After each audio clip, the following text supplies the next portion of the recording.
Eh bien bonjour, bienvenue sur la chaîne Le Fruit de la Vigne. Alors aujourd'hui on va parler de Mashiach.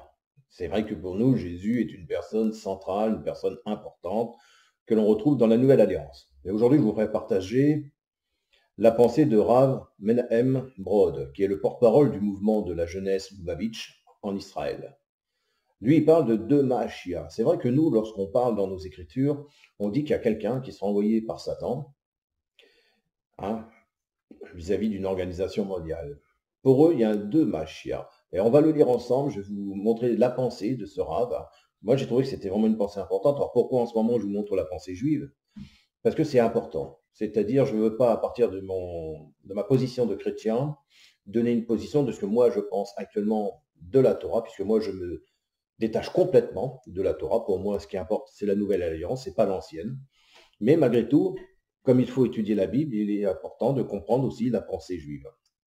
Alors, on va commencer.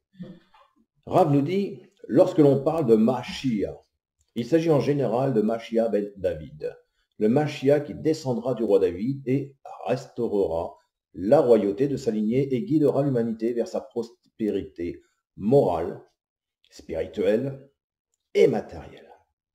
Nous prions 3 fois par jour pour sa venue en disant « Fais pousser rapidement le rameau de David ».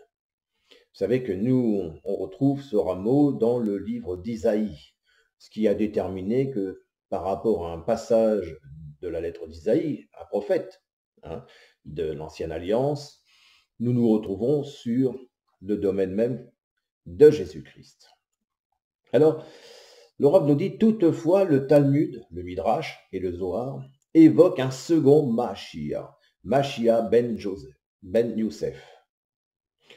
Le Mashiach qui descend de Joseph. On se rappelle tout l'époque de Joseph. Il ressort de ces sources que Mashiach ben Youssef apparaîtra avant Mashiach ben David, qu'il régnera sur tout Israël, mais qu'il sera tué par les nations. Après lui viendra le règne de Mashiach ben David, qui apportera la rédemption complète. Dans le Talmud, une opinion interprète le verset de Zacharie.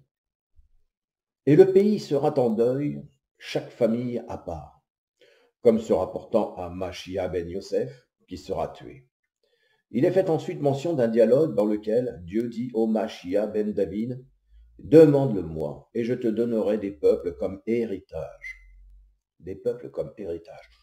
Ce qu'il me semble être de l'esclavage, quelque part. C'est un héritage pour toi. Dans quel sens? Dans quel sens cet héritage qui va leur être donné, et dans quel sens nous, on va être considérés?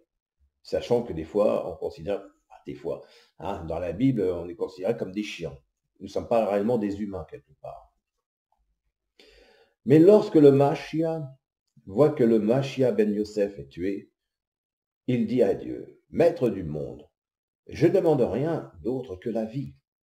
Il est donc fait ici une référence explicite que Mashiach ben Youssef, lui, est tué, et Mashiach ben David demeure en vie. La prière de Anna s'avère que par le verset, et il donnera la puissance à son roi et il exactera la gloire de son roi. Ce verset fait allusion aux deux Mashiach. Il donnera la puissance à son roi, fait référence Mashiach ben Youssef. Il exactera la gloire de son roi à Mashiach ben David.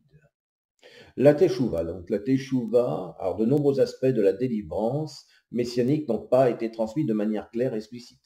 Le Rambam statue ainsi, on ne saura pas comment ces événements se dérouleront jusqu'au moment où ils se dérouleront. Il y a d'un côté ce qui a été défini dans la loi juive, dans le Rambam, par exemple, et qui est clair et sans équivoque. Il y a tout le reste, dont on ne sait pas ce qui est allégorique ou symbolique, et ce qui est censé s'accomplir concrètement. Le Mashiach ben Youssef n'est pas mentionné dans le Rambam, de sorte que cela demeure un thème assez nébuleux dans le processus messianique. Rav Saadia Gaon statue que la venue du Mashiach ben Youssef n'est pas une nécessité mais dépend des Juifs eux-mêmes.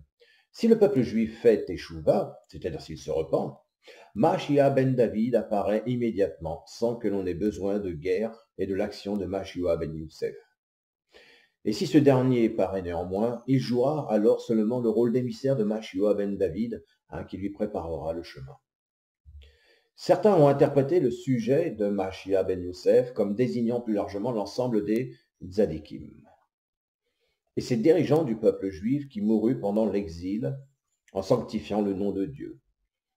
Tout ceci constitue donc, dans cette optique, le Machia ben Youssef qui était tué. Alors parlons du cerveau et du cœur. Le Maharal explique que Judas et Joseph représentent respectivement le cerveau et le cœur. Les deux principaux organes dans le corps humain, excusez-moi. Judas, Yehuda, symbolise le cerveau et représente le règne de l'esprit de la connaissance. Joseph, Yosef, symbolise le cœur et représente le règne des émotions et des sentiments. C'est la raison pour laquelle Judas et Joseph sont des leaders de la nation juive. Nous, on en parle aussi beaucoup dans la Nouvelle Alliance. Toutefois, d'entre les deux, c'est Judas qui représente la véritable autorité, car le cerveau est le plus élevé des organes qui dirigent le reste du corps. La conduite de Joseph évoque une période plus basse, lors de laquelle le peuple juif n'est pas encore prêt et digne du noble leadership de Judas, du fait qu'il suit son cœur, Joseph, et non son esprit, Judas. Il ressort de là que Machia ben Youssef désigne les dirigeants juifs en temps d'exil, lorsque le peuple juif ne tient pas son véritable rang. Pendant cette période, la plupart des juifs se conduisent selon ce que leur cœur leur dit, et seulement une minorité parmi eux base leur comportement sur leur cerveau. Et comme le cœur ne peut pas tenir totalement face au mal, les nations du monde le dominent, au point où Machia ben Youssef meurt à ce niveau-là, disparaît totalement du peuple juif dans les termes du Maharal. Machia ben David, en revanche, désigne la plénitude dans la direction du peuple d'Israël, ce qui a notamment comme conséquence que les nations ne pourront rien contre elle. C'est pourquoi lorsque viendra le temps du véritable renouveau, Machia ben David se relèvera à tous et tous les peuples se ralliera à lui, et tout le peuple, se ralliera à lui, et son règne sont perpétuels. Oui, dis donc, il va falloir que je change ma vue, mes yeux sont vraiment fatigués. On recommence. Machia ben David se révélera à tous et tout le peuple se ralliera à lui et son règne se perpétuera sans jamais aucune interruption. Le Hassidou révèle que le Machia ben David inclura en lui le Machia ben Youssef. À ce sujet, il dit que Dieu rassemblera le bâton de Joseph et celui de Judas pour en faire un seul bâton lorsque mon serviteur David sera un prince pour eux pour toujours. Voilà. Alors, à part mes lacunes de vue, comme vous voyez, je lis, mais ma vue baisse de plus en plus. Je pense qu'il va être temps que je change mes lunettes. Donc, j'espère que cette pensée juive vous plaira, que ce qu'a dit le Rav est important, parce que c'est vrai que l'on parle régulièrement des prophéties. On a la prophétie de la vue des musulmans, celle qui est perçue par les juifs et celle qui est perçue par les chrétiens. Voilà, donc là, moi, je vous montre une perception juive sur ce qui est lié aux prophéties, ce qui nous amènera à une intersection, à une fin finale. Et j'attends simplement vos commentaires. Vous souhaite une excellente journée. Au revoir.